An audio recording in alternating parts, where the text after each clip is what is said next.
So this is what it looks like when an organization is hosting the Super Bowl in their city and they push all in to try and ensure their team is going to compete in the Super Bowl. As a 49ers fan, I'm absolutely disgusted with our organization, especially the York family, because this seems like what Eddie DeBartolo would have done.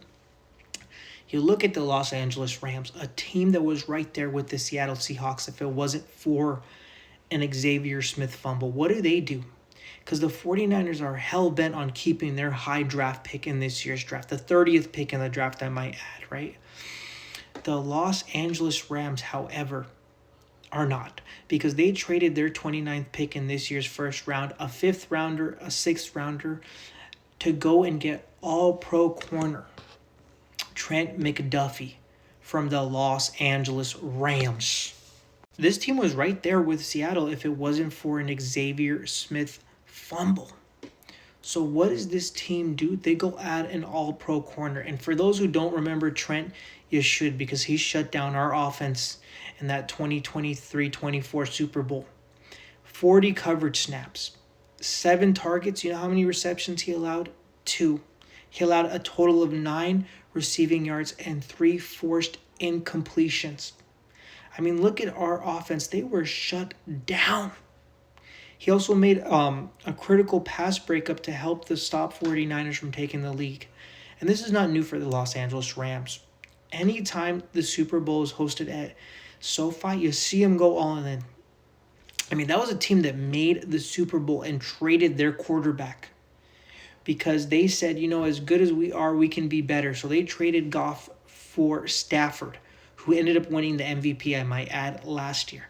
And why is this such a big deal other than them just adding a piece? They have the 13th pick in this year's draft. It just feels like they're running circles around us, okay?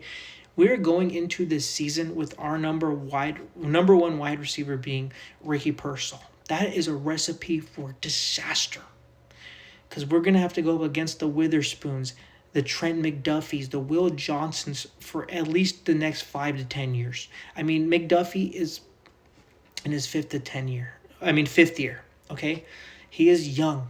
They have the 13th pick in this year's draft, by the way, because of the trade they made with Atlanta.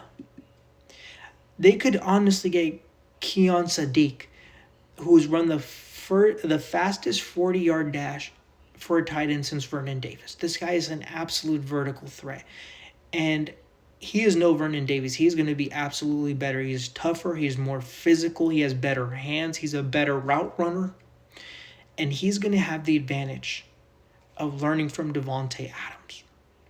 It's a different position. I get it. But Puka Nacua, I mean, he's going to be wide open. His former teammate, Darren Ferguson, who is a tight end, is going to be there. And they have great calamity. Oh my goodness, I mispronounced that word so poorly. But anyways, whereas our organization was like, you know what? The Super Bowl's being hosted here. Let's go buy a soccer team. Let's not spend big. Okay? This team is a year older. This team is injury prone. This team is very old. This team did not against Seattle, this team put up a total of 9 points in 2 crucial games. 9 points in 2 games.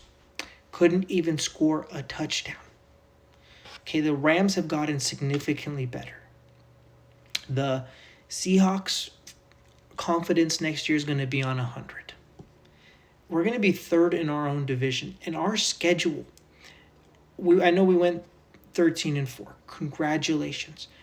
Our schedule is going to be 100 times harder next year. We're not going to have the benefit of an easy schedule. We have a high draft pick. We don't have a top 13 draft pick like the Rams.